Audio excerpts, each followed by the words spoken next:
Hello, everybody, and thank you for tuning in to the Liberty Report. With me today is Daniel McAdams, our co-host, and Daniel has an announcement for us this morning as well. Good morning. Good morning, Dr. Paul. I do indeed have an announcement. We're super excited. Our good friends at the Future of Freedom Foundation, we're joining together, and we're going to put on a conference next month in South Carolina. In Charleston, we've got a graphic up, nifty graphic telling us, Non-Intervention, America's Original Foreign Policy. Love the title. Dr. Paul, you're going to be speaking. Jacob Hornberger, our good friend. I'll have a couple of words maybe. Professor Ebeling from the Citadel will be speaking. It's on the 29th, Charleston, South Carolina, 1 to 5. More information is there. Go to ronpaulinstitute.org/conference. We'll have more details as the week goes on, but I just wanted to let people know right away. You can get the tickets. You're not going to believe this, Dr. Paul. Thankfully, we really want to encourage, especially young people, to join us. So the ticket price is only $5 for general admission. Students get in for free. All we ask is let us know what organization, your educational organization you're involved in, and you get a free ticket. So it's going to be a packed house. It looks like we're trying to prove there is no inflation out there. That's right. Not on our tickets anyway. That's right. Well, very good. And today, though, I want to visit with you, Daniel, on this subject that's been in the news, and that has to do with the Russian spy, the double agent that all of a sudden on March 4th was poisoned along with his daughter.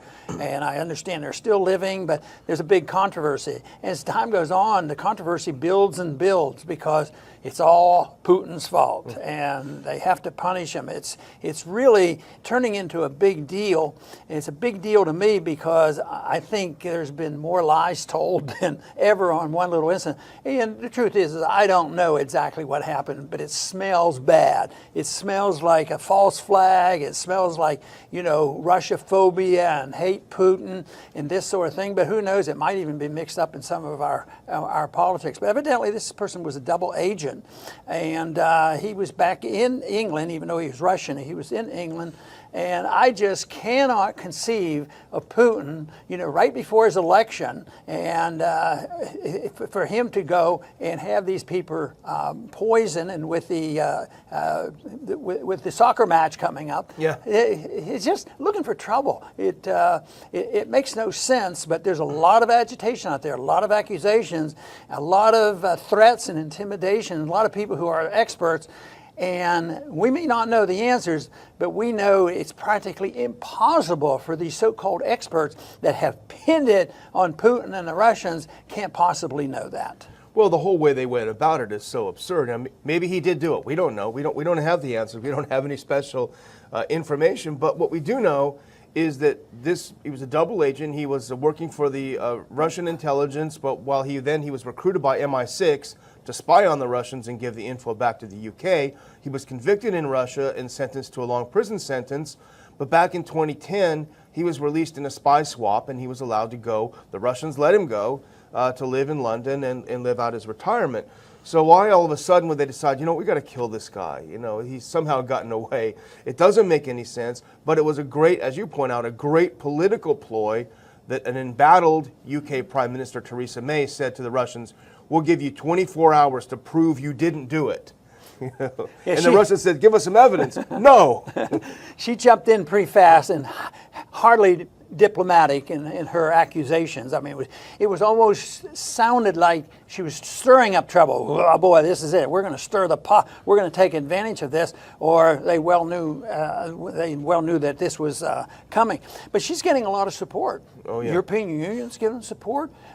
We've given her support. Everybody, and then the independent Johnson, the private, foreign minister, he jumps in and he's the one that suggested, well, we shouldn't participate in the World Cup. Further punishment. Just to embarrass the Russians. So there's a lot going on right now, way out of proportion to what happened, and the odds of them coming up with an honest answer, I think, is just about nil, because nobody else is allowed to examine the evidence, and the little bit of investigation they have now is zero in tying it to the Russians or to Putin, But this type of thing came up, I think, under Ukraine. It was Putin that shot down the airplane, Yeah. which made no sense whatsoever. But they keep trying this. But it just seems like the motive behind this is the people who benefit from the agitation. And, if you wanted to look at that in a very narrow sense, one group of people in this country that benefit are the neocons. Yeah. Oh, they love this kind of stuff. And we've heard from them already. And I think one of the most annoying answers, May was pretty annoying, but I think it was Haley. Nikki Haley. Nikki Haley. She represents us. We pay her salary. Unbelievable. And this was unreal. She said that the world must punish Russia or they'll chemical attack New York City. It's just like, what was it in Iraq? Condi Rice. We don't Yeah. want the smoking gun to be a mushroom cloud. Boy, they're coming for New York City. Yeah. So the one thing, though, in the midst of all this stuff that I've read and you've read, is the one positive is that 70% of the people, I don't know, I hope this is true, 70% of the American people don't believe the government. Yeah, And that's good. and that they just think this is a bunch of lies, and they don't believe it. But of course, you hear this over and over again, and that sort of shifts attitudes. I know we were on the receiving end of the shifting attitude leading up to the Iraq War. The propagandists do have powerful tools. This isn't over yet. I just hope they come to their senses. But it's to me like an obsession that they just can't get away from. And the thing is, people would say, oh, here you go defending Putin again. We have no interest in defending Putin whatsoever. The point is that this could lead to a major conflict. This is pushing toward war. And so the facts are important in this case. We need to know the facts because we know the neocons are using this to foment war. But you know what's interesting? A couple of facts here that are, I think, important to digest a little bit. September 27th, 2017 is an important date. That's when the OPCW, the international body responsible through the UN for chemical weapons, certified that Russia had successfully destroyed all of its chemical weapons, certified that they destroyed them all. But under the terms of the Chemical Weapons Convention, to which Russia and we are a party, and the British government is a party, they are obligated under this convention to provide, if they want to accuse the Russian government of being involved in this, of using a chemical weapon, they're obligated to provide a sample to the Russian government along with all the evidence they have, and then the Russians have 10 days to respond to that. Here's the evidence we have. You've got 10 days to respond. So when May came out and said, you got 24 hours, and the Russians said, well, hold on a minute, you're obligated to send us this information so we can analyze it. She said, no way, no dice. So they're not playing by the rules. What do they have to hide? Well, I imagine they have plenty to hide, and we're not going to get this information easily. But it seems like these people who are pushing for this, somebody charged and said that they ought to be charged with war crimes for inciting a war. In a way, and you mentioned that it could lead to war. But there seems like there's so lack of necessity for this. This is what I never can understand is that they do these things which are so serious and so dangerous, and there's absolutely no need for it because from our viewpoint, all we can see is the downside. And it's not like the problems don't exist, but it's not the way to solve the problem is to precipitate, all this antagonism.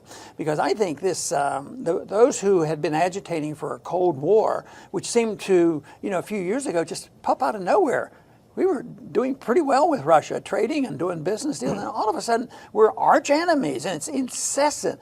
Day after day, there has to be something going on, and some people claim the Cold War is every bit as hot as the last Cold War. And I've mentioned that in spite of all the things that I have lived through my lifetime, like depressions and world wars and Vietnam War, it seems like the danger ahead under these conditions is worse than anything, because before it used to be like we accepted that we could resolve it. Even in the midst of that horrible World War II, we knew who the enemy was, we knew what was going on basically, and we knew it lasted a short period of time because they at least had a goal. But now it seems to be so different. You know, the fundamentals are ruined, and the legal branch in governments. Just think of the legal branch in our government. So much distortion about what's going on, and incessantly it's argument back and forth and back and forth. And of course, Russia is always brought up, and it's more or less accelerated. You know, with this last election, you know, the people who hated Trump, along with the people who wanted Russia to be our enemy, and they bring it all together. And it's been a pretty tough argument to explain to people why this is overkill and this is gross exaggeration, distortion, and flat out lies. And I think the subject of the false flag has to come up too. Maybe somebody has done this for the purpose of exactly what's happening now. It gives these people an excuse to further bash and split the West and the United States and Europe from Russia. So this very well could be an example of a false flag. You talk about cooler heads in the Cold War. Can you imagine if Nikki Haley was the UN ambassador during the Cuban Missile Crisis? What do you think would have happened? We wouldn't be here probably, would we? But no, that would have been very bad news. You know, we both read, I think Dmitry Orlov had a good piece in 21st Century Wire, and he's a pretty astute observer from my experience. And he points out a couple of problems with the narrative that Theresa May is trying to put forth. First of all, she claimed that they identified this chemical agent, nerve agent, as Novichok, which means newbie in Russian. But neither Russia nor the USSR ever exported. So how on earth were they able to identify that this is what it was? They must have had a sample. Where did they get the sample? That means they have created it themselves. The other thing that's interesting is that the attack took place just a couple of miles from Porton Down, which is the UK's own chemical weapons manufacturing plant. And, you know, that could be one of these strange things, but it does seem like an interesting coincidence. You know, and I think some of the people who are agitating and moving in this direction, and I like the Cold War, I think they believe that they absolutely have control over the situation. There'll never be a hot war. Nobody's going to exchange the big bombs. But I don't think they hesitate for a minute, because they brag about it, and that is the acceleration of the economic wars. And, you know, whether it's the antagonism with China, you know, the trade embargoes and the tariffs. And right now, I think immediately, you know, there was expulsion of 23 diplomats from Great Britain. And there's going to be more sanctions, and we're going to join in. And this is, and economic wars are pretty bad. They're really, you know, an excuse for the wars getting more violent. So, but that's what I think is on their minds. This will give us an excuse to do this and agitate, sell more weapons and build more weapons and pass another budget. You know, our budget's not quite big enough right now. Now we're struggling with a $1.3 trillion budget, and there's a little bit of hesitation over a couple social issues. Never the money. So this, you know, indirectly means more money from us and our taxpayers, and more poverty in this country, because we're not nearly as rich as people think we are, because what they're looking at is debt as wealth, and that doesn't hold true. And a few more mansions in McLean and elsewhere. I don't know if I think we have a picture. This is something that's perplexed me since the whole thing started.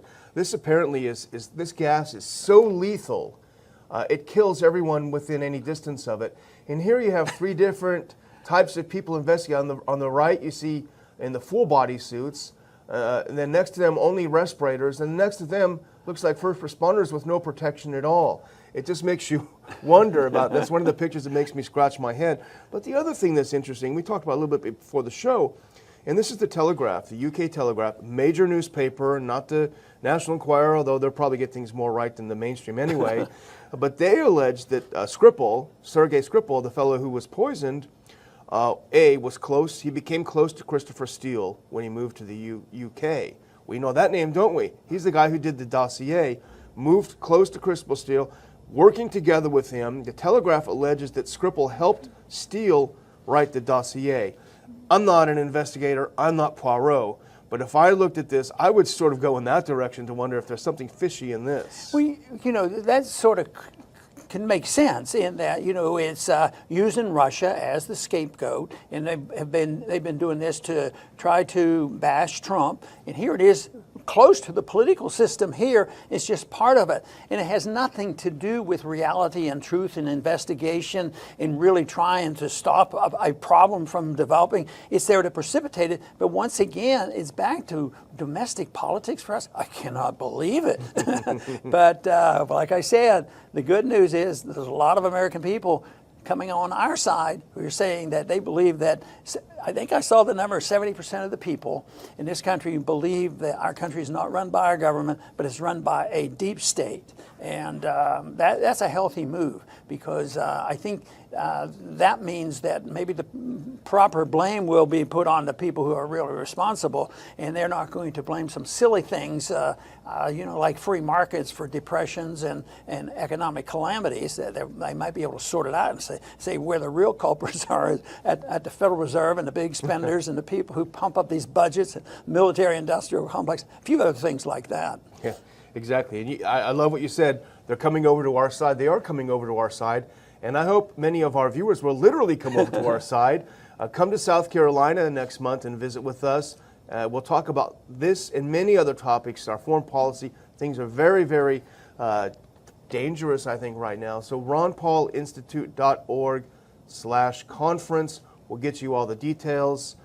You can just dig in your couch for pocket change to buy a ticket, So we hope to see them there. Very good, and I want to encourage everybody to attend. This should be very interesting. Shouldn't be too difficult for us, Daniel, to come up with something to talk about. I think we saw the word non-interventionism in there, and I think we have tried to explain that, and certainly is a good goal to strive for, because we've been living with way too much intervention in spite of the advice the founders gave us about staying out of the business of the internal affairs of other nations, be non-interventionist, try to trade with people, work for a sound currency, and maybe we'd all be a lot better off. So I hope to see a lot of people at our meeting in South Carolina, and please come back to the Liberty Report soon.